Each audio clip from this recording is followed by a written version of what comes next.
Welcome back, folks. I'm Jake Ellenbogen, and today we'll be reacting to episode 2 of Behind the Grind. It is Cooper Kupp. Let's dive right into it. This is the 15th play of the drive. 4 runs. I love this play, man.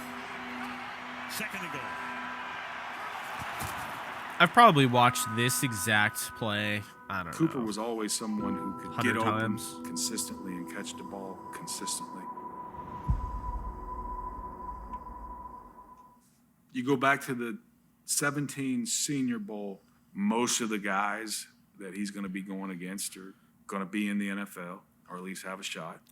And guess what he did? He got open and caught the ball, and like always became probably a quarterback favorite because getting open, catching the ball. See, the Senior Bowl is so important here because for a guy like Cooper Kupp coming from Eastern Washington, yeah, you're going to play some guys, you're going to play some good teams, but for the most part, you're trying to get recognition, you're trying to get yourself out there. So to put yourself out there in front of all the guys in that class, I mean, it was very important for him to be out there and, at the Senior Bowl. So it's honestly a big thing for the Rams in their process, or at least it was. And I don't think Cooper Kupp goes in the third round, if not for the Reese's Senior Bowl getting him that recognition. He's a bigger person than you might think. He's a lot stronger person than you might think. That's why he's going to break the tackle just about every single time he catches the ball.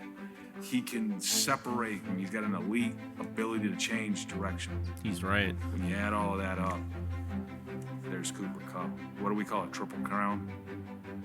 Winner. That's the ingredients.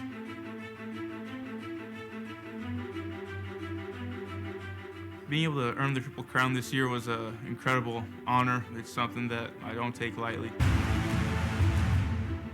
The work that it takes across the board, coaches, every single player that I step on that field with. Oh, he had 10 yards of separation. He brings it in. To be in this kind of an offense, to be on this kind of a team, it's an incredible honor that I don't take lightly. He was so dominant last year. It was just weird when he didn't score a touchdown The big thing in a about game. last year, I mean, there's a lot of statistical stuff that people are looking at, but for me, it's not about getting more yards. It's not about getting more catches, more touchdowns. It's not about that as much as it is being a better football player. I want to be a better football player than I was the year before. Dear God, if he's better than last year. Somehow, as I've warmed up, I've gotten slower, so that's not ideal when it comes to speed training.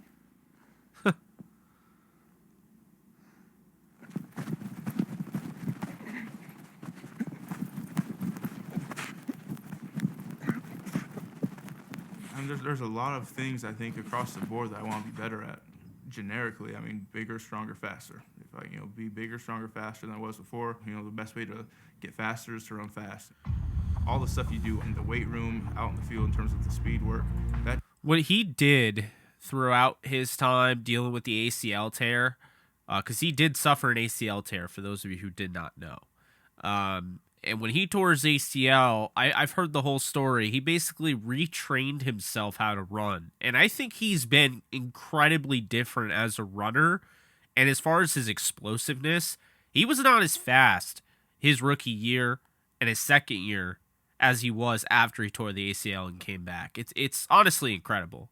But it goes to show you, today's modern medicine, I mean, an ACL, the end of your career, that's what it used to mean, tearing an ACL back in the day. And now here he is, he's like literally gotten more explosive. It's crazy. It just kind of supplements to whatever your skill work is. If my skill work's not there, it doesn't matter how big, how fast, how strong I am. The most important thing is the skills that you play with that ultimately you put to use when you're on the football field. Coop, congrats on the win first off. I wanted to ask you, obviously OBJ went down in the first half. You and Matt Stafford essentially took over the game on that game-winning drive when you couldn't really get anything else going. How did you and Matt just kind of accomplish that and get down to the end zone and score that game-winning touchdown? So catching that second touchdown, you're in this place where you're excited because you just got the opportunity. You just went up in the Super Bowl. This is the 15th play of the drive. Like I said, I could watch this play over and over and over again. Touchdown. We're able to put the team ahead, but the game's not over. That's the mindset. That was kind of what was going through my head initially. It's just like, as soon as the catch happens, like, great, we're up, but it's not over.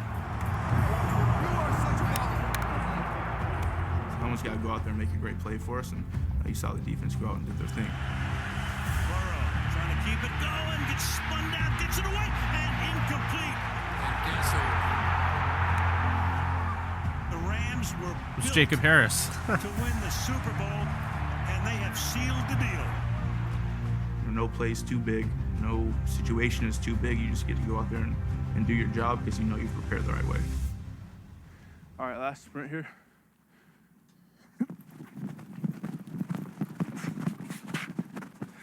You know, one of the big things from last year was the importance of trusting in your process. There's things that went wrong during the course of our season, things that go wrong in the course of a game. There's going to be wins, there's going to be losses. We go on a 3-game losing streak. The process didn't change. You just trust that this is what we do, this is what we're about. We're going to set ourselves up. We just keep our heads down, keep grinding. This thing's going to turn around. And, you know, we trusted that, and we were able to make it come to life. Go, Rob! Yeah. Let's go. The 3-game losing streak, my doubt never wavered on them. I My wife never had Tara always any. use the word unique. I never had unless any it's doubts. Unique, and she would say unique means there's probably only one. His drive is unique.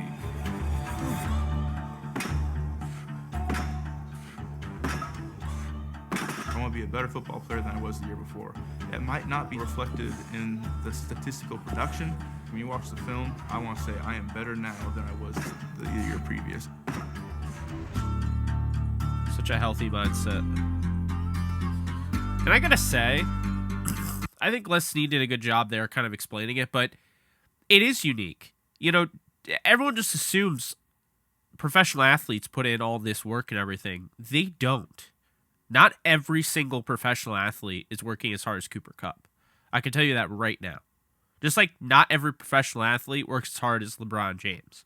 Not every professional athlete works as hard as Mike Trout. You know? Not every professional athlete works as hard as Connor McDavid. You see, my point here is that the best of the best are the best for that reason. You know, there obviously pure talent can get you over the hump, and you can be good for a while, but if you start to notice, why did this guy fall off? Where did this guy come from? Well, maybe he's not putting in enough work. Just a thought.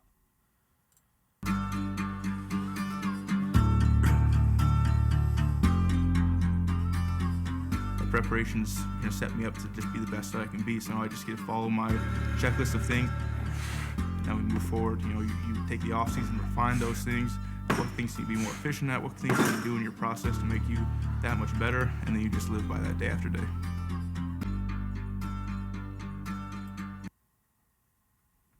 All right. So that was episode 2 of Behind the Grind.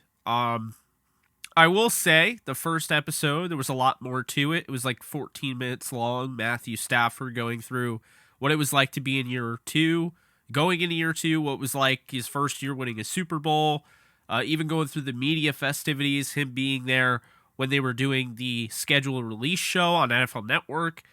So I do think there was more to it, obviously, with Stafford, no doubt. But to be fair with Cooper Kupp, this is just getting you hyped, right? Like, this is just getting excited for the season. This is all it's trying to do. This is not anything super... Like, yeah, you saw him working out and stuff. You've probably already seen that on Instagram or whatever, right? So it's not anything, like, new. Like, with Stafford, it was cool because we could see, like, Tremaine Anchor was taking the snaps from right guard. Things like that. But it's cool. You know, I like when they do stuff like this. I like this. I do have to say, when they made that, you know, stealing the draft, you know, that, like, movie trailer, you know, with that camera, like, what they're able to do with that, the cinematography of that, they need to make some big, you know, I thought they should have made a movie about their Super Bowl season in the way that they did, right? Like, with those cameras and things like that. I don't know. Something like that. But I think the Rams have the right approach here.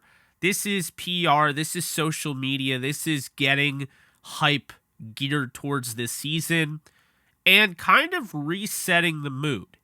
Because while a lot of people, a lot of Rams fans are still celebrating the Super Bowl, there's still some that, are kind of like on to the next season. But this is really trying to gear home, like, we're ready for next season. Like, it's great to win a Super Bowl, but now, like, everything's reset. It's a clean slate. Everybody's 0-0. And so now is the time to go out and really prove it. And I think now fans are going to start to have that feeling where, the Super Bowl's gone. The Rams are the defending champions, but they got to go back and win it. And that creates more urgency and more excitement for the NFL season. So I think they're doing a good job. Would have liked to see this one a little longer, maybe showed his offseason, but maybe this was his offseason. Maybe he really didn't do anything besides work his tail off. Who knows? But, all in all, though, I'm excited for the rest of this. I wonder who else they have. I know they had last year. They had like some of the rookies. So I'd imagine, maybe we'll get a Jacoby Durant one. Maybe we'll get Tutu Atwell. I would do a Tutu Atwell one. He's put in a lot of work. They've been raving about him going into year 2, coming off the injury last year, the shoulder injury. So that's who I would like to see next. I think it's going to be probably Cam Akers, Allen Robinson, maybe even Donald or Ramsey. So we'll see, but that's going to do it for me. I hope you guys enjoyed. If you did, be sure to subscribe if you haven't already. Be sure to hit the thumbs up icon because it really does help out the channel. Gets YouTube to recommend this to other Rams fans alike. And, of course, be sure to leave a comment. Let me know what your thoughts are. Should I keep doing these reaction videos? Should I not? Let me know. But for Jake Ellenbogen, this has been another reaction video, and I'm out. Later, folks.